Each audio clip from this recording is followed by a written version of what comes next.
बिस्मिल्लाहिर्रहमानिर्रहीम। अस्सलाम वालेकुम व्यूअर्स, मैं हूं तंजीला रियाज और आप देख रहे हैं मेरे यूट्यूब चैनल। तो आज मैं आपके साथ शेयर करूंगी क्रिस्पी क्रंची सुपर क्रंची आलू पालक के पकौड़ों की रेसिपी। यकीन करें खाने में बेहद ही मजे के, बनाने में बेहद ही आसान। तो फिर देर किस बात की है, चलते हैं अपनी मजेदार इसी रेसिपी को बनाना स्टार्ट कर लेते हैं। बिस्मिल्लाहिर्रहमानिर्रहीम। मज़ेदार से आलू पालक के क्रिस्पी पकौड़े बनाने के लिए ना सबसे पहले तो देखिए यहाँ पर ना मैंने आलू ले लिए हैं और आलू ना मैंने यहाँ पर 500 ग्राम लिए हैं। आलूओं के छिलके रिमूव करने के बाद देखिए मैंने ना मीडियम होल वाले ग्रेटर से अच्छी तरह से आलूओं को ग्रेट कर लिया है। ये देखिए बिल्कुल इसी तरह से ही आलू के लच्छे होने चाहिए। आपने भी ना इसको मीडियम होल वाले ग्रेटर से ही ग्रेट कर लेना है। चलें जी, आलूओं को ग्रेट करने के बाद ना मैंने इसको पानी के अंदर डिप करके रख दिया ताकि ब्लैक ना हो। तो इसको ना हम एक दफ़ा से साइड पर करते हैं, इसको पानी के अंदर ही रहने देंगे ताकि आलू हमारे ब्लैक ना हो। तब तक हम क्या करते हैं, जो पालक है ना पालक को कट कर लेते हैं, फिर हम आलूओं का पानी निकालेंगे। अल्हम्दुलिल्लाह से देखिए दूसरी तरफ ना मैंने ले ली है पालक, और पालक ना देखिए यहाँ पर ना मैंने एक छोटी गट्ठी ली है और पालक को ना मैंने पहले अच्छी तरह से वॉश कर लिया है। पालक को मैंने अच्छी तरह से वॉश कर लिया है। अब हम ना इसकी करेंगे कटिंग। तो हमने ना बिल्कुल इसको बारीक बारीक सा जो है वो कट कर लेना है। इसके ना हम थोड़े से जो डंडल है ना वो निकाल लेते हैं पहले इस तरह से। ये जो डंडल है ना इनको हम साइड पर कर देते हैं, इनको हम वेस्ट कर देंगे और बिल्कुल बारीक बारीक से हम पालक को कट कर लेंगे। अच्छा, आप अपनी मर्जी से यहाँ पर पालक ले सकते हैं, जितनी भी पालक आपको पसंद हो पकौड़ों में इस तरह से कट कर लेंगे।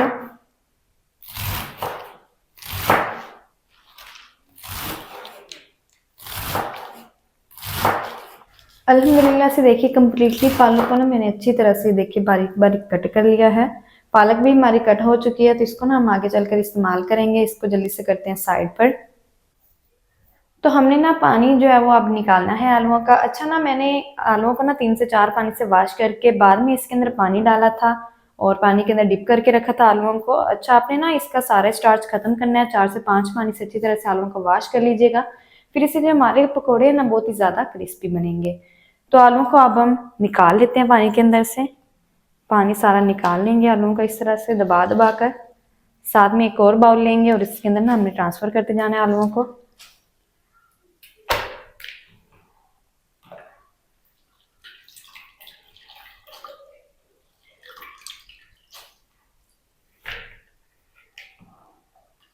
अल्हम्दुलिल्लाह से देखिए आलूओं का जो सारा पानी है ना मैंने निकाल लिया। ये देखिए अब ना आलू जो है वो ड्राई ड्राई से हैं। इसी तरह के ही आलू हमने इस्तेमाल करने हैं पकौड़ों के लिए। तो सबसे पहले हम क्या करेंगे, इसके अंदर शामिल करेंगे कुछ स्पाइसेस। 1 टीस्पून भर के शामिल करेंगे नमक। 1 टीस्पून भर के शामिल करेंगे लाल मिर्च का पाउडर। अच्छा, नमक और मिर्च ना आप अपने टेस्ट के मुताबिक एडजस्ट कर लीजिएगा, जितना भी आप तीखा पसंद करते हो। 1 टेबल स्पून शामिल करेंगे क्रश किया हुआ खुश्क धनिया। साथ ही शामिल करेंगे 1/4 टीस्पून अजवाइन। अजवाइन को हथेली पर रखेंगे और क्रश करके शामिल करेंगे। अजवाइन जो है वो आपने लाजमी शामिल करनी है। शामिल करेंगे इसके अंदर 1 टीस्पून साबित सफ़ेद जीरा। 2 से 3 बारीक कटी हुई हरी वाली मिर्ची शामिल करेंगे और इसी के साथ शामिल करेंगे हम इसके अंदर कटी हुई पालक। चलें जी, कटी हुई पालक शामिल कर देंगे। सारी ही पालक हमने शामिल कर देनी है। साथ ही शामिल करेंगे इसके अंदर 1 कप मैदा। हम ना इस रेसिपी में जो है वो बेसन का इस्तेमाल नहीं करना है, ना ही प्याज का इस्तेमाल करना है। बगैर प्याज के बगैर बेसन के हमने ना आज पकौड़े बनाकर बहुत ही कमाल के तैयार करने हैं इंशाल्लाह। बगैर पानी के हमने ना इनको अच्छी तरह से मिक्स कर लेना है, क्योंकि जो पालक है उसमें भी काफ़ी ज़्यादा मॉइस्चर होता है और आलू में भी। बगैर पानी के अच्छी तरह से ना हमने इनकी मिक्सिंग कर लेनी है। पानी वाली गलती आपने बिल्कुल भी नहीं करनी है, नहीं तो आपके जो पकौड़े हैं ना बिल्कुल भी क्रिस्पी नहीं बनेंगे, ना ही बाइंडिंग आएगी। इसलिए बगैर पानी के ही हमने ना मैदे को अच्छी तरह से मिक्स कर लेना है। अच्छा, मैदे से जो पकौड़े ना हमारे बहुत ही ज़्यादा क्रिस्पी बनेंगे, इसलिए मैदे का मैं इस्तेमाल कर रही हूँ। अगर आपको क्रिस्पी पकौड़े नहीं पसंद तो आप यहाँ पर बेसन का इस्तेमाल कर सकते हैं। मिक्सिंग करेंगे अच्छी तरह से। अल्हम्दुलिल्लाह से देखिए बगैर पानी के ना मैंने इनको हल्का सा मिक्स कर लिया है। इन वेजिटेबल्स को ना हमने तकरीबन 10 मिनट का रेस्ट देना है। 10 मिनट के बाद हम चेक करेंगे, अगर पानी की ज़रूरत हुई तो हम पानी शामिल करेंगे इस मिक्सचर में, अगर ना ज़रूरत हुई तो हमने बिल्कुल भी पानी शामिल नहीं करना है। तो 10 मिनट के बाद फिर मैं आपको दिखाती हूँ। तो 10 मिनट के बाद ये देखें अल्हम्दुलिल्लाह से वेजिटेबल्स ने ना काफ़ी ज़्यादा जो है वो पानी छोड़ दिया है। तो इसी पानी के साथ ही हम अच्छी तरह से ना इनकी मिक्सिंग कर देंगे और कुछ भी हम इसके अंदर शामिल नहीं करेंगे, ना ही कोई और स्पाइस शामिल करना है, कुछ भी शामिल नहीं करना है। सिंपल हमने ना इसकी अच्छी तरह से मिक्सिंग कर लेनी है। सिर्फ और सिर्फ 3 से 4 बेसिक से स्पाइस के साथ इंशाल्लाह बहुत ही कमाल के क्रिस्पी से पकौड़े हम बनाकर तैयार करेंगे। अच्छी तरह से इनकी हम मिक्सिंग कर लेते हैं। अल्हम्दुलिल्लाह से देखिए मैंने ना अच्छी तरह से मिक्सिंग कर ली है और ये देखिए बहुत ही कमाल का जो मिक्सचर है ना मैंने बनाकर तैयार कर लिया है। पानी मैंने इसके अंदर बिल्कुल भी शामिल नहीं किया है, बगैर पानी के मैंने ना इनकी अच्छी तरह से मिक्सिंग कर ली है। ये देखिए बिल्कुल इसी तरह का ही मिक्सचर जो है वो भी आपने बनाकर तैयार करना है।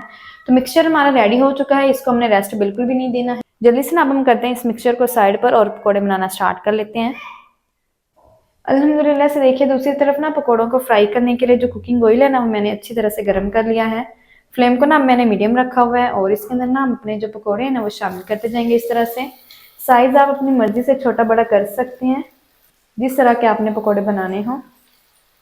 थोड़ा थोड़ा मिक्सचर लेंगे इस तरह से और डालते जाएंगे। मुझे छोटे साइज में ज़्यादा पकौड़े पसंद हैं तो मैं छोटे साइज में बना रही हूँ। आपको जिस तरह के पकौड़े पसंद हो आप उस तरह से बना सकते हैं। इस तरह से थोड़ा थोड़ा मिक्सर लेंगे और इस तरह से डालते जाएंगे।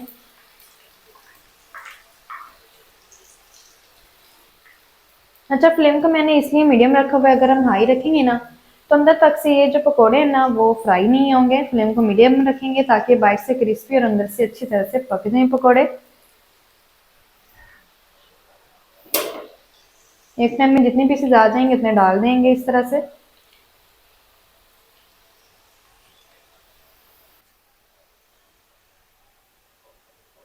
इस तरह से डालते जाएंगे।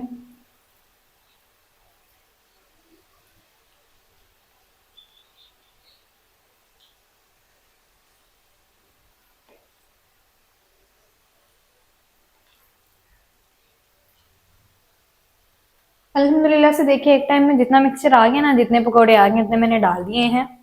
फ्लेम को ना मीडियम रखेंगे और मीडियम फ्लेम पर ना एक साइड से इन पकोड़ों को फ्राई कर लेंगे तकरीबन 1 मिनट तक। 1 मिनट के बाद हम इसकी साइड को चेंज करेंगे। तो 1 मिनट के बाद अब हम ना इन पकोड़ों की साइड को चेंज करेंगे और उल्टे पुल्टे में ना मजीद हमने इन पकोड़ों को तकरीबन 4 से 5 मिनट तक मीडियम फ्लेम पर और फ्राई कर लेना है ताकि पकोड़े अंदर तक से अच्छी तरह से पक जाएं, फ्राई हो जाएं और बाहर से ना ये क्रिस्पी से बन जाएं। तो 4 से 5 मिनट तक मजीद में इनको और फ्राई कर लूँ, फिर मैं आपको दिखाती हूँ। अल्हम्दुलिल्लाह से देखिए मैंने ना पकौड़ों को मजीद 5 मिनट तक और फ्राई कर लिया है। अल्हम्दुलिल्लाह से देखिए कितने कमाल के क्रिस्पी क्रंची जो पकौड़े ना हमारे फ्राई होकर रेडी हो गए हैं। इनको ना हम इस टाइम पर निकाल लेंगे। इन सबको हम निकाल लेते हैं और इसी तरह से जितना मिक्सचर रह गया ना सबके हमने इसी तरह से ही क्रिस्पी से जो पकौड़े ना फ्राई कर कर रेडी कर लेने हैं। तो जल्दी से ना मैं सारे पकौड़े फ्राई कर लूँ, फिर मैं आपको दिखाती हूँ इसका फाइनल लुक।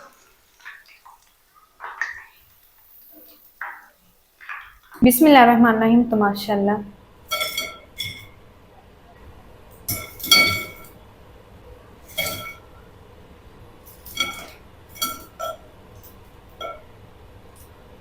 तो माशाल्लाह ये देखिए कितने क्रिस्पी जो पकोड़े ना हमारे बनकर रेडी हो गए हैं। तो माशाल्लाह ये देखिए